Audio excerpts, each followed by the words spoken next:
Allez, je me tourne vers vous, Axel May, pour la revue de presse française. Bonjour, Axel. Bonjour. Et ce matin, dans les journaux français, eh bien, on parle beaucoup de la campagne officielle des législatives qui démarre aujourd'hui. Oui, regardez déjà la une d'aujourd'hui en France, le journal qui titre « La campagne à ne pas rater ». Les candidats n'ont plus que 20 jours pour convaincre les électeurs avant le premier tour dans un contexte instable et passionnant. Certains jouent très gros, prévient aujourd'hui en France. Alors comme on ne voit pas la une, je vous la montre. Voilà, vous l'avez, la vraie une à l'écran. La campagne à ne pas rater donc, car ces législatives sont des élections à haut risque pour les partis traditionnels, écrit le Figaro. À haut risque car le Premier ministre Édouard Philippe mène la campagne et pour le président Emmanuel Macron. Or, le pédigré du chef du gouvernement, issu des rangs du Parti des Républicains, interroge sur sa capacité à mener le combat, la plupart du temps, contre des candidats investis par son propre parti, insiste et souligne le Figaro.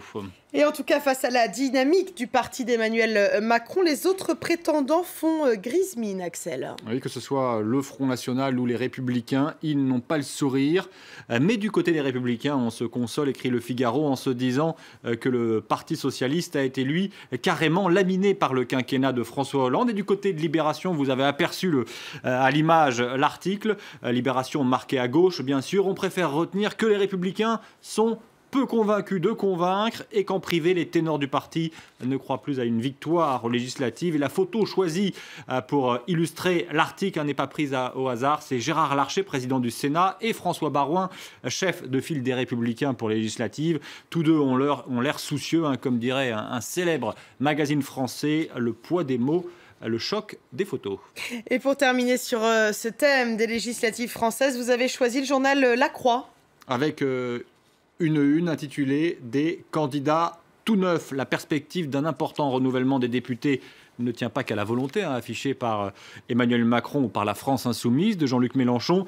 Cette volonté de 109 a gagné les vieux partis soucieux de se mettre au diapason, écrit La Croix, qui a choisi de dresser le portrait de 3 nouveaux visages en politique. Il y a une entrepreneuse de 45 ans sous la bannière La République En Marche, donc le parti d'Emmanuel Macron en Indre-et-Loire, qui reconnaît son manque d'expertise. Un cheminot du même âge, 45 ans, sous l'étiquette La France insoumise à Marseille, qui est là pour apprendre, et un trentenaire investi par le FN à Paris dans le 20e arrondissement et qui explique aux passants, ce membre du Front National, la France est en train de perdre son identité et sa civilisation, il faut donc voter pour nous. Allez, on arrête de parler politique, on passe à toute autre chose, Axel. Faites le tri, pas la guerre. Et oui, trier les déchets, c'est une épreuve pour les couples, assure le Parisien aujourd'hui. En France, vous avez peut-être, Natacha, déjà entendu chez vous la phrase « Tu l'as encore mis dans la mauvaise poubelle ». Près d'un couple sur 3 s'écharpe sur le recyclage des déchets ménagers, selon une étude publiée par le journal.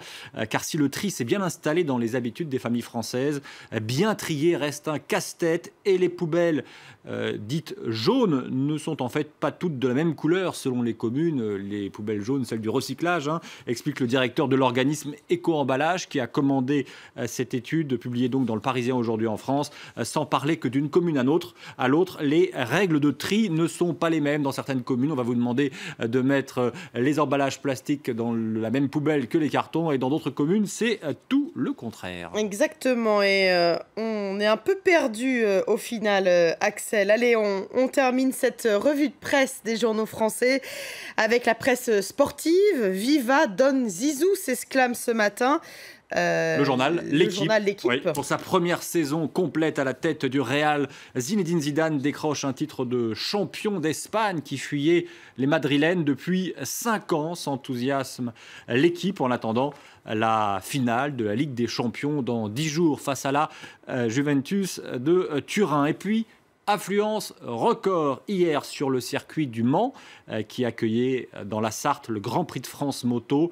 105 000 spectateurs. C'est la première fois que le Grand Prix de France moto a dépassé les 100 000 spectateurs.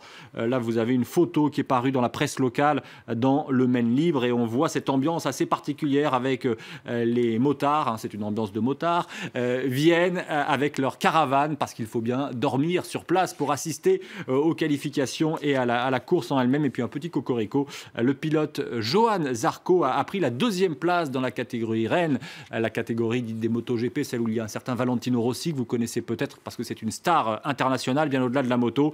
Et 30 ans qu'un Français n'était plus monté sur le podium au Mans avec donc 105 000 spectateurs pour l'encourager.